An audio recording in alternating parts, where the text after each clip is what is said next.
Leigh Peng was a young man that I met on my very first trip to Cambodia in 2005. He was working with a Christian project called Faith that was based in Phnom Penh, the capital city of Cambodia, but working in villages around the outside of the capital. And we met him in one of these villages, and he showed us the water pump that his group had installed in the village to give a clean and sustainable water supply. And he introduced us to the rice bank that they had also begun to work in the village to give the people who lived there a more sustainable and certain food supply throughout the whole year. Ways in which this group had begun to help this village have a better quality of life. And Leigh Peng described his job to me as trying to help people to think better. What do you think about? How do we think better? Does it matter? Well, it matters because the way that we think shapes the rest of us. The way that we think, our attitudes, shapes the way in which we speak and the words that we say. It shapes the way in which we behave and the things that we do. If we think angry thoughts, then we're more likely to be angry and speak angry words. If we think kind thoughts, then we're more likely to be people full of kindness and compassion. So how do we think better?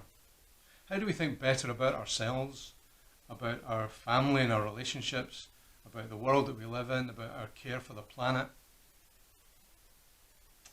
Jesus speaks about the pure in heart, and that's an aspiration. That's a target for us to aim at.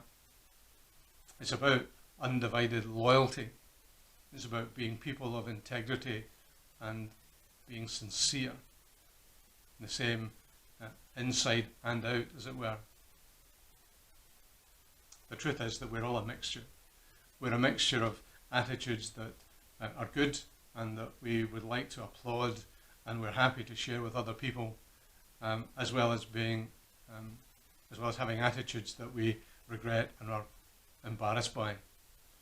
And because of that, we also say things that are good and kind and say things that hurt other people. We behave in a similar kind of mixture of ways. Can we develop the qualities that we have and be rid of the faults that embarrass us?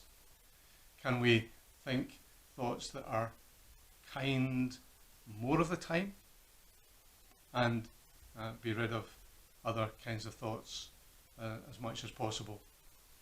We're a work in progress in that respect. We're that kind of mixture, and the aspiration for us is to think thoughts that are good. Here's a list. This list comes from the Bible.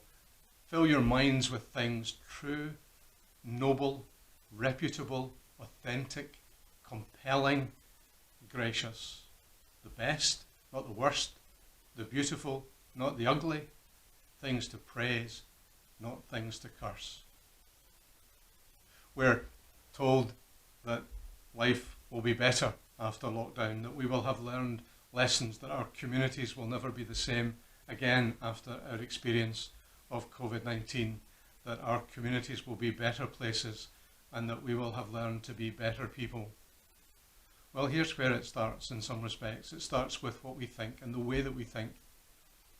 Thinking about good things, thinking about the best, thinking about the beautiful things, thinking about things that we would like to praise, that we would like to be known for in a good way, that we would applaud. These are the things to think about. These are the ways in which we think. That's what it means to think better. And that's what makes our communities a better place.